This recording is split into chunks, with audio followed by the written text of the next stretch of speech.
Assalamualaikum warahmatullahi wabarakatuh. Perkenalkan, nama saya Ilham Akbar Darmawan. Saya merupakan salah satu dosen di program studi pendidikan vokasional Teknik Elektro, Fakultas Keguruan dan Ilmu Pendidikan, Universitas Sultan Ageng Tirtayasa. Video ini dibuat dalam rangka untuk memenuhi salah satu prasyarat pernyataan diri dosen dalam unjuk kinerja Tridharma Perguruan Tinggi dalam seleksi sertifikasi dosen tahun 2022. Dalam video ini saya akan menjelaskan salah satu mata kuliah yang saya ampu di kelas untuk dinilai sebagai dharma pengajaran di dalam proses seleksi sertifikasi dosen tahun 2022 ini.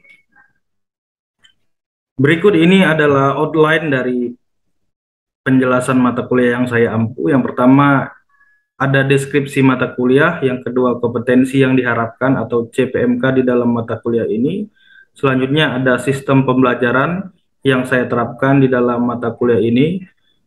Selanjutnya, ada materi pembelajaran, metode pembelajaran, dan yang terakhir, sistem asesmen atau penilaian yang saya tetapkan di dalam mata kuliah ini. Untuk deskripsi mata kuliah ini bernama Evaluasi Pembelajaran Kejuruan dengan bobot 3 SKS dengan kode MK PTE 619303, diberikan kepada mahasiswa semester 5 dan bersifat wajib. Mata kuliah ini secara umum membahas tentang prinsip-prinsip di dalam mengevaluasi proses dan hasil belajar peserta didik, khususnya di SMK. Materi yang dibahas dalam perkuliahan ini secara umum meliputi konsep pengukuran, penilaian, evaluasi, lingkup hasil belajar yang dievaluasi, acuan penilaian, instrumen pengukuran hasil belajar, perencanaan tes hasil belajar, analisis kualitas instrumen, pelaksanaan tes hasil belajar, pengolahan hasil pengukuran dan penilaian, serta administrasi dan pelaporan dari hasil evaluasi pembelajaran. Kompetensi yang diharapkan di dalam mata kuliah ini itu ada 9. Yang pertama yaitu mahasiswa dapat memahami konsep dasar evaluasi. Ini menjadi penting agar mahasiswa benar-benar memahami untuk apa mereka melakukan evaluasi di dalam suatu proses pembelajaran. Yang kedua, memahami aspek-aspek belajar yang dapat ataupun harus diukur dalam proses pembelajaran. Yang ketiga, memahami konsep acuan penilaian. Yang keempat, memahami bentuk-bentuk instrumen pengukuran. Yang kelima, memahami prosedur penilaian. Yang keenam, memahami prosedur pelaksanaan tes. Yang ketujuh, memahami pengolahan hasil pengukuran dan penilaian. Yang kedelapan, memahami cara analisis hasil pengukuran. Dan yang kesembilan, memahami prinsip pelaporan dan pengadministrasian hasil pengukuran.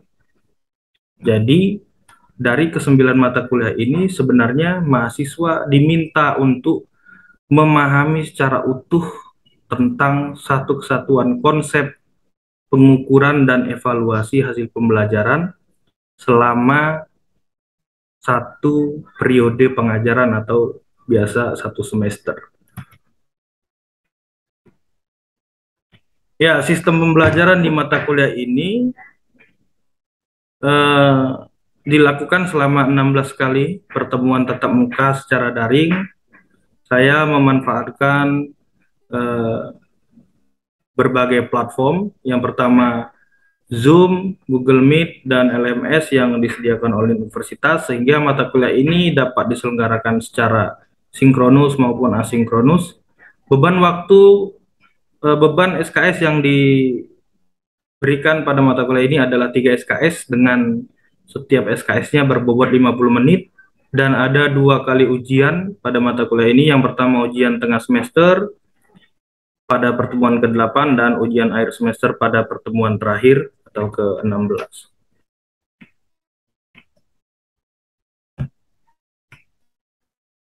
Adapun materi pembelajaran di dalam mata kuliah ini meliputi tentang prinsip evaluasi, penilaian, dan pengukuran, sehingga nanti mahasiswa mengetahui bagaimana hubungan antara pengukuran, penilaian, dan evaluasi, dan apa yang menjadi bagian yang mana, sehingga mahasiswa benar-benar bisa memahami apa yang disebut dengan proses evaluasi. Selanjutnya, tujuan dan fungsi evaluasi, acuan penilaian berdasarkan aspek kognitif, psikomotor, dan afektif, yang tentu saja ini diadopsi dari paradigma holistik Benjamin S. Bloom. Perencanaan dan penyusunan instrumen pengukuran, menganalisis dan mengolah hasil pengukuran, serta yang terakhir adalah pelaporan dan pengadministrasian hasil penilaian. Jadi materi pada pembelajaran atau perkuliahan ini diharapkan mampu memberikan satu pemahaman yang utuh mengenai perencanaan hingga pelaporan dari sebuah proses pengukuran hasil belajar siswa. Nah, metode pembelajaran yang saya terapkan ada beberapa cara. Yang pertama, ceramah. Tentu ini akan dilakukan secara langsung oleh saya sendiri, tetapi ada selingan pendekatan lain seperti brainstorming agar perkuliahan menjadi interaktif, terjadi diskusi, perdebatan antara dosen maupun sesama mahasiswa. Sesekali nanti akan ada presentasi untuk meminta mahasiswa menyampaikan gagasan mereka ataupun satu bahasan yang diberikan atau dibebankan kepada mereka untuk dipresentasikan di depan kelas. Dan yang menariknya, mata kuliah ini juga saya rancang untuk menghasilkan proyek, karena ini mata kuliah evaluasi pembelajaran kejuruan, maka proyeknya adalah berupa instrumen pengukuran hasil belajar, baik yang berbentuk tes maupun non-tes, untuk kepentingan mengukur kompetensi beberapa mata pelajaran di sekolah menengah kejuruan, khususnya pada konsentrasi yang berkaitan dengan jurusan atau program studi pendidikan vokasional teknik elektro. Nah, berdasarkan spektrum SMK terbaru, mata pelajaran yang dimaksud adalah mata kuliah yang berada pada bidang atau program keahlian ketenaga listrikan dan elektronika sesuai yang diinginkan oleh jurusan atau prodi pendidikan vokasional teknik elektro sendiri. Nah, sementara itu asesmen pembelajaran pada perkuliahan ini itu dibagi menjadi 5 bagian. Yang pertama adalah partisipasi dengan proporsi 5%. Yang kedua, tugas kelompok dengan proporsi 15%. Tugas ini adalah bobot yang diambil dari penampilan kelompok mahasiswa saat presentasi. Sementara tugas mandiri adalah tugas-tugas yang dikerjakan secara pribadi oleh mahasiswa dengan bobot 20%. Selanjutnya ada ujian tengah semester dengan bobot atau proporsi 25%, dan ujian akhir semester dengan bobot atau proporsi 35%. Nah, berikutlah, itulah yang akan dijadikan acuan dalam asesmen pembelajaran pada mata kuliah yang saya ampu ini. Oke, selanjutnya berikut ini adalah cuplikan dari kegiatan perkuliahan yang saya lakukan kepada mahasiswa semester 5. Berikut cuplikannya.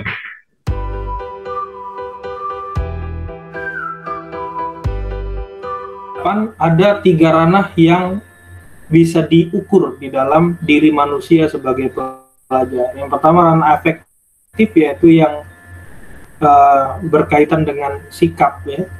Terus ada kognitif yang berkaitan dengan kemampuan intelektual atau intelijensinya. Selanjutnya psikomotor yang berkaitan dengan ranah kemampuan motorik, ya, kemampuan aktivitas fisik. Jadi nanti pembicaraan kita mengenai pengukuran hasil belajar itu akan kita batasi pada kerangka yang telah kita sebutkan tadi. Nah, pertanyaan yang mungkin muncul adalah sebenarnya dalam pembelajaran di sekolah itu, apakah semua mata pelajaran harus diukur ketiga ranah itu, atau sebenarnya mata pelajaran hanya mewakili salah satu dari tiga ranah itu? Nyatanya di dalam pembelajaran, praksis pembelajaran di sekolah itu masih terdapat kebingungan ya, atau ambiguitas, karena nyatanya hingga saat ini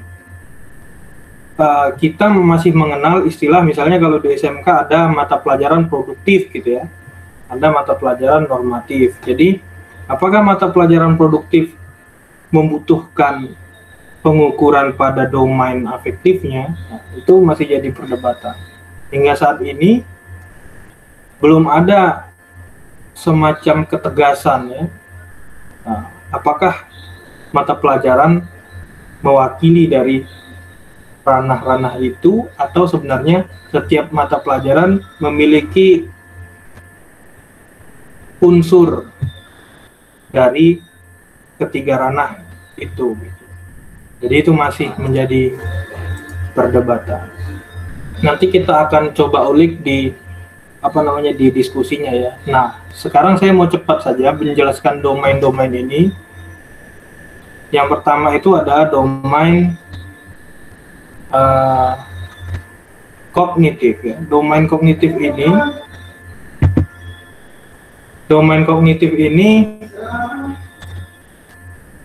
adalah domain yang lazimnya diukur ya.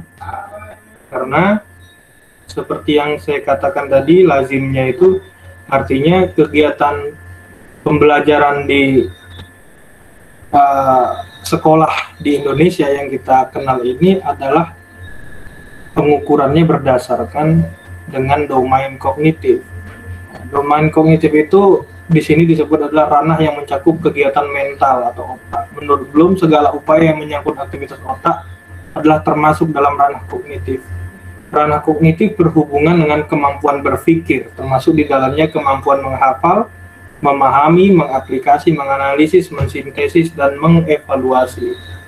Jadi gagasan Bloom ini yang pertama adalah domain kognitif, walaupun pada tahun 2001 ini direvisi oleh muridnya sendiri, namanya Anderson. Anderson mengubah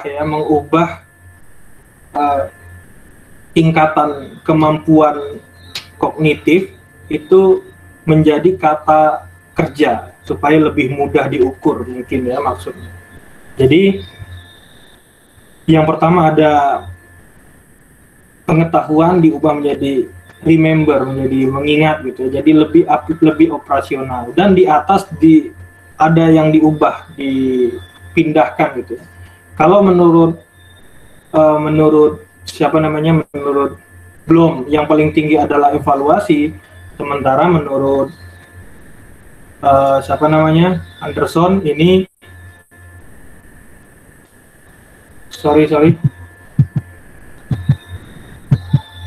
menurut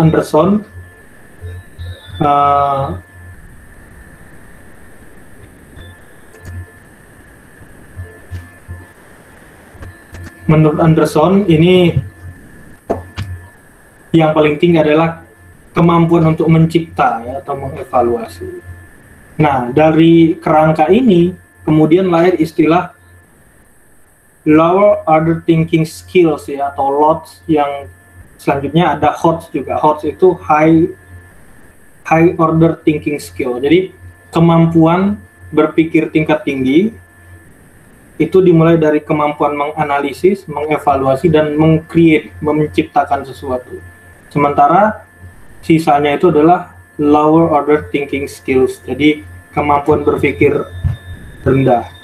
Nah, apakah ini menjadi level yang bisa digunakan untuk menjustifikasi kecerdasan orang gitu? Nah, bisa iya, bisa tidak gitu. Karena kalau di tingkat sekolah dasar, mungkin saja dia memang belum harus meng-create gitu. Atau justru sebenarnya dia harus meng-create, hanya kadarnya saja yang berbeda. Ini masih menarik sekali untuk diperdebatkan. Yang jelas, masalah yang ingin kita kaji di sini adalah bagaimana cara mengukur domain ini gitu. Nah, bentuk pengukuran di domain kognitif ini ada sangat banyak. Yang pertama itu ada tes pertanyaan lisan di kelas. Jadi semacam interview. Saya pernah membuat ujian yang sifatnya interview ya.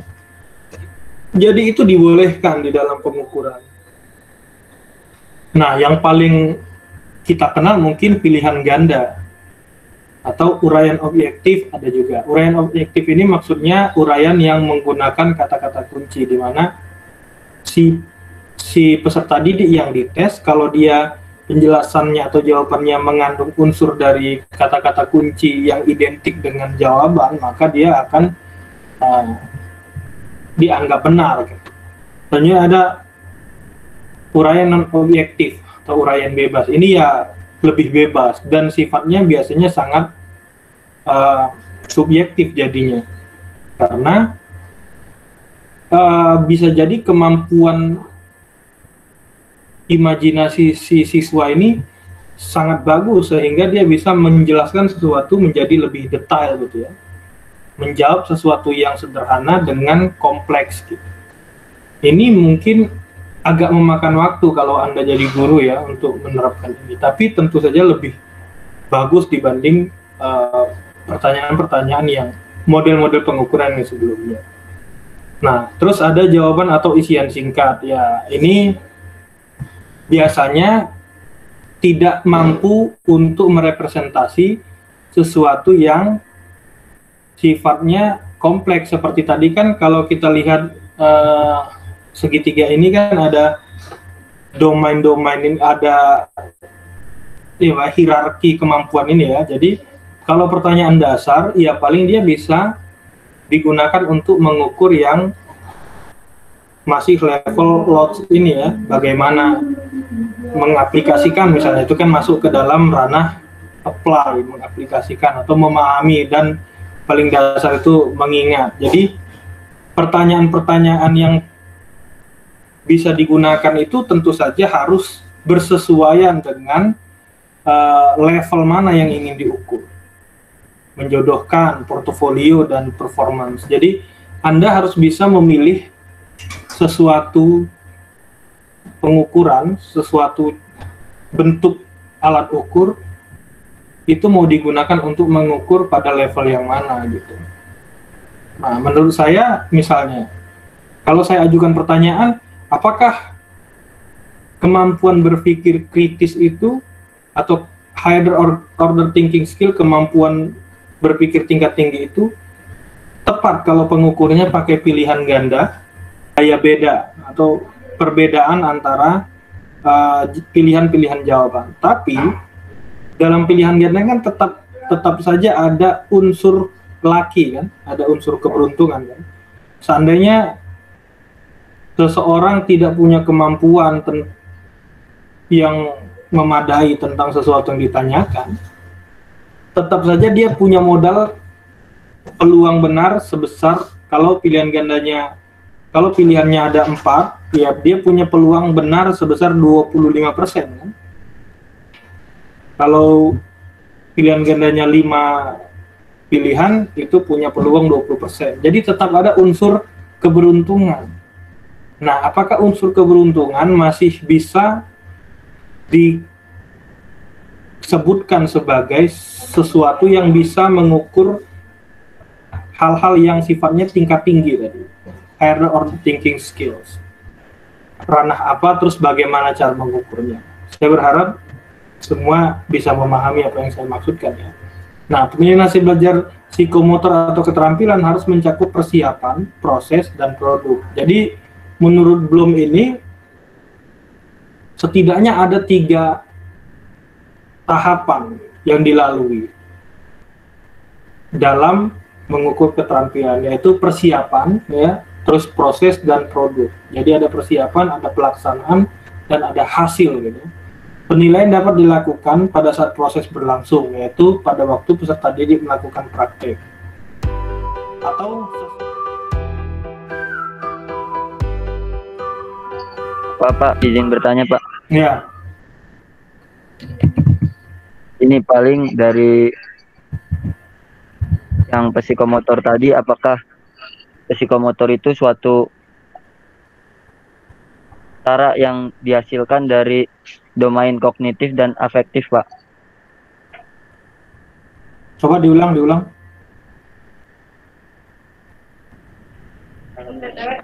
Ini Pak, kan tadi ada psikomotor yang caranya itu ada tes paper ataupun dan lain-lainnya. Nah, itu kan bisa merujuk ke yang kognitif ataupun afektif. Nah, apakah saling bersinambungan atau tidak, Pak, sebenarnya, Pak? Nah, itu sebenarnya pertanyaan saya di awal tadi ya. Jadi, menurut Bloom itu pengetahuan manusia itu saling terhubung. Jadi, afektif, psikomotor, dan kognitif itu sifatnya integratif ya, saling berhubungan, saling melengkapi. Nah, supaya mudah dipahami, saya kasih contoh aja. Misal, kalian mungkin bisa langsung mencari-cari nih, teman sekelas ini yang sifatnya seperti yang saya contohkan ini siapa.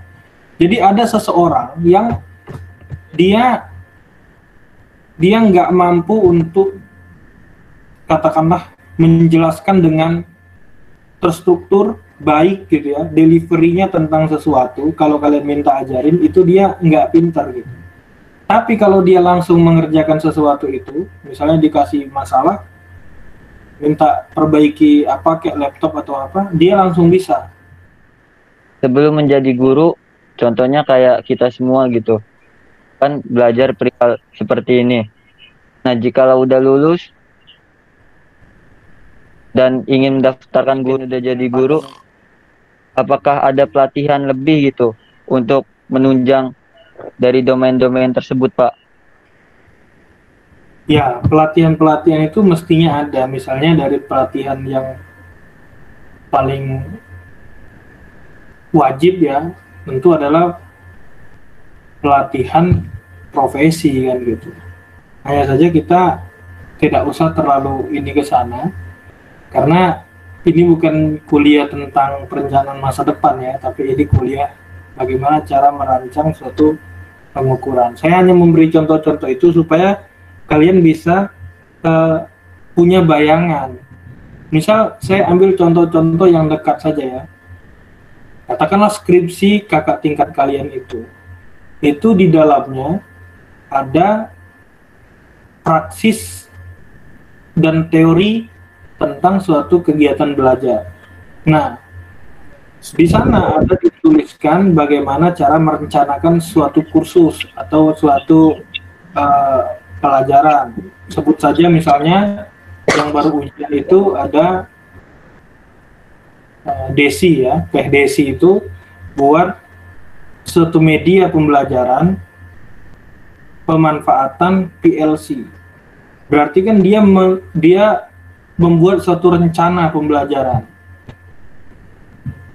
Rencana pembelajaran itu harus diimplementasikan.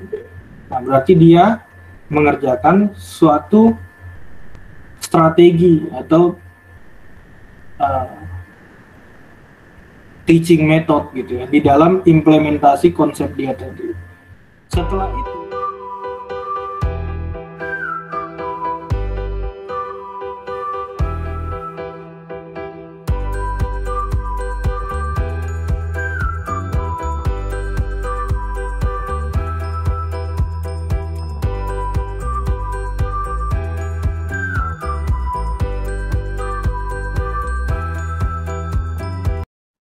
Terima kasih. Saya kira itu saja yang bisa saya sampaikan dalam pernyataan diri dosen dalam unjuk kinerja Tridharma Perguruan Tinggi sebagai salah satu syarat untuk mengikuti sertifikasi dosen tahun 2022. Mohon maaf apabila ada kekurangan. Saya akhiri. Wassalamualaikum warahmatullahi wabarakatuh.